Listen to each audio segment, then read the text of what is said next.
Welcome to Digital Nepal Media. This video is created with the help of AI by Nepal Online Siwa to inform you about Nepal's Social Security Fund, its importance, benefits, challenges, and recent updates. Stay tuned to learn how this program is shaping the future of social protection in Nepal.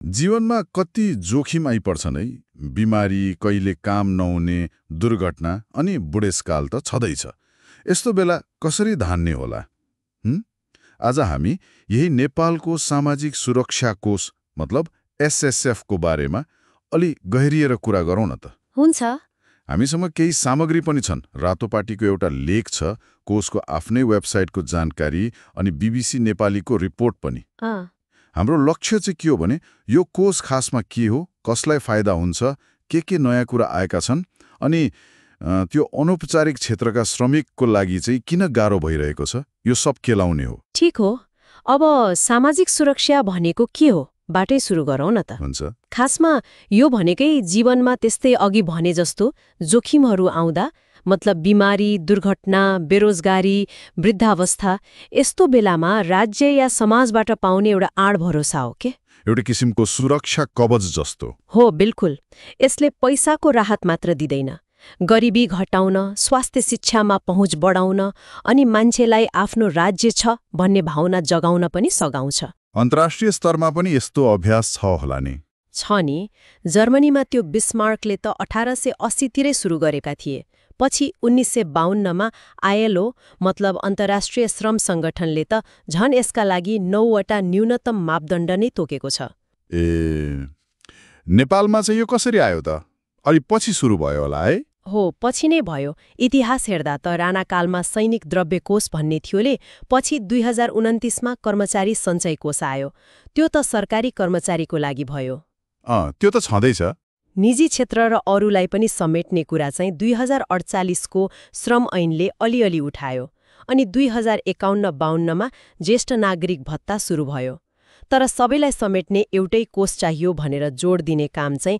2054तिर trade युनियनहरूले गरेका हुन् ए trade युनियनको मागबाट सुरु भएको रहेछ हो उनीहरूको ठूलो दबाव थियो अनि 2063को अन्तरिम संविधानले त सामाजिक सुरक्षालाई मौलिक हक नै बनाइदियो त्यसपछि 2066-67मा सामाजिक सुरक्षा कर लिन थालियो अनि बल्ल 2067मा यो कोष खडा भयो मतलब स्थापना हुनु पनि 1 दशक लाग्यो है कर सुरु भएपछि अहिले त कानूनै छ होइन अहिले मुख्य आधार भनेको 2072को संविधान र 2074को योगदानमा आधारित सामाजिक सुरक्षा ऐन हो यो योगदानमा आधारित भन्ने चाहिँ महत्त्वपूर्ण छ यसको मतलब केही न केही पैसा नियमित जम्मा गर्नु पर्यो होइन त सित्तैमा पाउने होइन हो त्यही हो सुविधा पाउनलाई आफूले पनि योगदान गर्नु पर्यो यो लागू हुनु पनि त समय लाग्यो नि होइन र सबै क्षेत्रमा एकैचोटि भएन नि भएन चरणबद्ध भयो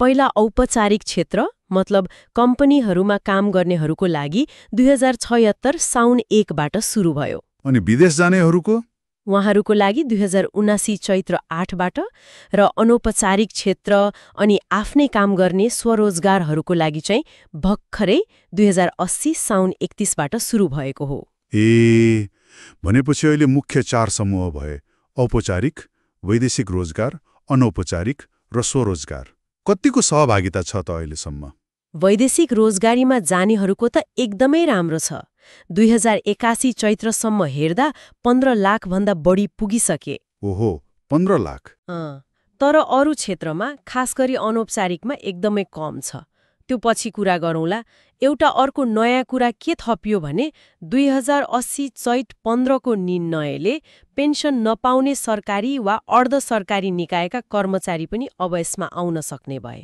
जस्तै प्रदेश या स्थानीय तहका हो प्रदेश स्थानीय तह संस्थानहरूका कर्मचारी तर यो अनिवार्य चाहिँ होइन है संस्थाले चाहेमा उनीहरूको क्षमता हेरेर ऐच्छिक रूपमा सामेल हुन सक्ने व्यवस्था हो ठीक छ अब सुविधाहरू के छन् त मूल रूपमा मुख्य 4वटा योजना छन् औषधि उपचार स्वास्थ्य र मटर्नल मतलब मातृत्व सुरक्षा अनि दुर्घटना र अशक्तता सुरक्षा आश्रित परिवार सुरक्षा अनि अर्को महत्त्वपूर्ण चाहिँ वृद्धावस्था सुरक्षा जसलाई हामी पेन्सन भन्छौं पेन्सन पनि छ अनि हालसालै 2082 वैशाख 1बाट केही थपिएको छ भन्दै हुनुहुन्थ्यो। दुईटा राम्रो कुरा थपिएको छ। एउटा योगदानकर्ताको 18 वर्षसम्मको छोराछोरीले पनि स्वास्थ्य उपचार पाउने भए। बालबच्चालाई पनि यो त राम्रो भयो। हो। अनि अर्को कम्तीमा 5 वर्ष योगदान गरेको छ भने अस्पताल भर्ना भएर उपचार गर्दा 10 लाखसम्मको खर्च पाइने भयो। त्यसमा आधा मतलब 50% चाहिँ सरकारले बिहोर्छ। 10 लाखसम्म त्यो त ठुलै राहत हो नि। आधा सरकारले दिने भएपछि? हो। यी सुधारहरूले पक्कै आकर्षण बढाउँछ। तर सबै राम्रो हुँदाहुँदै पनि त्यो सुरुमा भनेको अनौपचारिक क्षेत्रको कुरा अलि पेचिलो छ होइन र? हाम्रो देशमा त धेरैजसो मान्छे त्यही क्षेत्रमा छन् नि। कति प्रतिशत भन्नुभयो? आयोलोको 2017-18 को अनुमान अनुसार त श्रम बजारको 84.6%। सोच्नुस् त कति ठुलो हिस्सा। 84% भन्दा बढी? तर कोषमा उनीहरू कति आए त? यहाँनिर नै सबैभन्दा ठुलो खाडल देखिन्छ। 2082 वैशाख 14सम्मको आँकडा हेर्दा अनौपचारिक क्षेत्रबाट जम्मा 458 जना मात्र सूचीकृत भएका छन्। के रे? जम्मा 458? 84% मध्येबाट? यो त केही पनि होइन नि। होइन, नगण्य नै हो। यसको कारण के हो त भन्दा मुख्य कुरा नै यो योगदानमा आधारित प्रणाली हो। अनौपचारिक क्षेत्रमा काम गर्नेहरूको आम्दानी नियमित हुँदैन नि त। कहिले हुन्छ कहिले हुँदैन। हरेक महिना यति पैसा जम्मा गर भन्दा गाह्रो पर्यो। त्यो त हो। अनि सरकारले पनि केही सहयोग गर्ने भन्ने थियो क्यारे? श्रमिकले 11% र सरकारले 9.37% थपिदिने भन्ने। हो, व्यवस्था त त्यही छ। जम्मा 20.37% जम्मा हुने। अहिलेको न्यूनतम तलब अनुसार हिसाब गर्दा महिनाको करिब 2204 रुपियाँ जति पर्छ। 2200 रुपियाँ महिनाको। काम कहिले हुने कहिले नहुनेलाई त गाह्रै हुन्छ। अनि त्यो सरकारी सहयोग चाहिँ लागू भएको छैन त? अब सैद्धान्तिक व्यवस्था त छ, तर व्यवहारमा त्यसको पूर्ण कार्यान्वयन र पहुँच कति छ भन्ने प्रश्न छ। अझै पनि श्रमिकलाई नै बढी भार परेको जस्तो देखिन्छ। अरू कारण पनि छन्। जस्तै स्थानीय तहले श्रमिकको दर्ता गर्ने काम राम्रोसँग नगरेको, कोषको बारेमा राम्रोसँग जानकारी नै नभएको अथवा भए पनि विश्वास नभएको, मान्छेहरू कामको लागि ठाउँ सरिरहने, प्रविधि इन्टरनेट सबैको पहुँचमा नहुने, अनि अर्को कुरा यसमा बेरोजगारी बीमा जस्तो महत्त्वपूर्ण कुरा पनि समेटिएको छैन। बेरोजगारी बीमा नहुँदा पनि आकर्षण कम भएको होला। पक्कै पनि। काम नभएको बेला के गर्ने भन्ने सुरक्षा नभएपछि। यति धेरै चुनौतीका बीचमा पनि कोषमा केही प्रगति त भएकै छ। 2080 चैतसम्म 20,000 रोजगारदाता, 21.5 लाख योगदानकर्ता पुगेछन्। पैसा पनि 78 अर्ब जम्मा भएछ।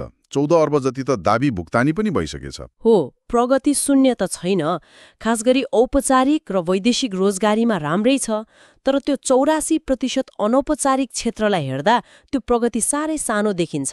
नीतिको लक्ष्य र अहिलेको वास्तविकता बीचको खाडल चाहिँ एकदमै ठुलो छ। हो नि। त्यसो भए अन्त्यमा के भन्न सकिन्छ त? कोषले दायरा बढाउन खोजेको छ, सुविधाहरू थपेको छ, त्यो राम्रो पक्ष भयो।